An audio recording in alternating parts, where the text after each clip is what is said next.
I found the Mirror Hotel online, almost by accident. It wasn't one of those places you stumble on easily. You had to know what you were looking for. The website looked outdated, like it hadn't been touched in years. But the photos, they were beautiful. Every room gleamed like crystal. Every hallway seemed to stretch forever. The reviews were strange, though. They didn't talk about service or food. They said things like, "You'll see yourself differently here," and "The mirror never lies." I should have taken that as a warning, but I didn't. I'd just gotten out of a breakup, and I wanted to do something for myself. I needed clarity, a place to think. The hotel sat on a cliff by the coast, where the wind never really stopped. The drive up was long, with barely any signs, and once I passed a certain point, my phone lost signal. That should have bothered me. It didn't. At least, not yet. When I arrived, it was raining. The kind of rain that looks like mist. The building was older than I expected. Tall windows, stone walls, a carved sign with its name fading off the wood. But inside it was modern, almost too modern. The floors were polished black tile. Every corner had cameras, and everywhere, mirrors. On the walls, on the ceiling, even on the doors. It felt like walking inside my own reflection. The woman at the front desk didn't ask for my ID. She just smiled, typed something into the computer, and said, "Welcome back." It caught me off guard. I told her this was my first stay, but she didn't respond. She only handed me a keycard labeled Room 9. The hallway leading there was long and quiet. My footsteps echoed against the marble. The mirrors reflected me from every direction, but something about the lighting made everything look a little soft, like it wasn't real.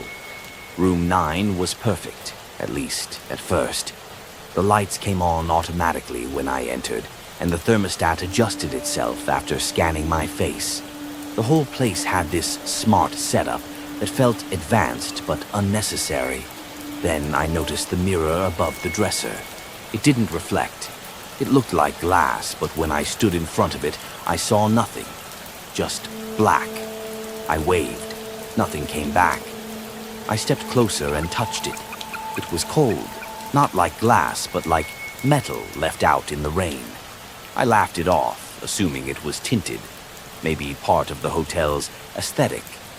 Still, something about it bothered me. That night, I couldn't sleep. The silence was too heavy. Even when I closed my eyes, I felt like I was being watched, not by anyone in the room, but by the mirrors themselves. At 3:11 a.m., I woke up.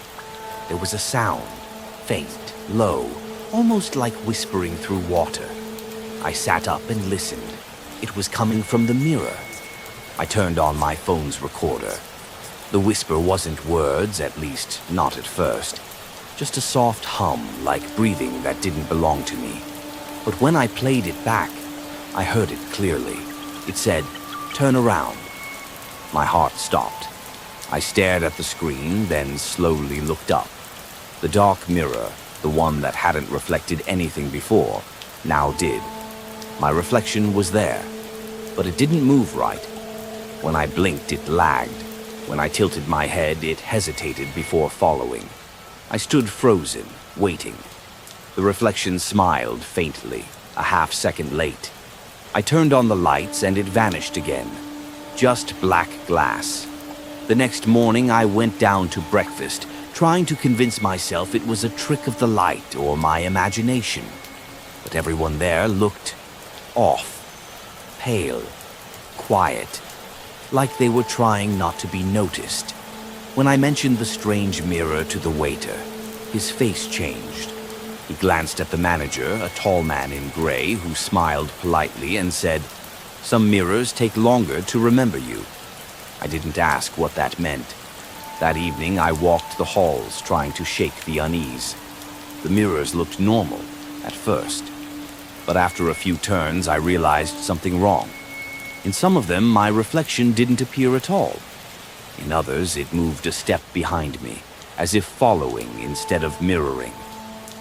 When I finally got back to room 9, there was a note slipped under the door. It said, "Do not look directly into the black mirror after midnight." No name, no signature. That night, I sat in bed, staring at the mirror. Midnight came and went. I tried to resist, but curiosity does what it always does. At 12:04, I stood and faced it again. The room was quiet except for my heartbeat. At first, it was just dark, still.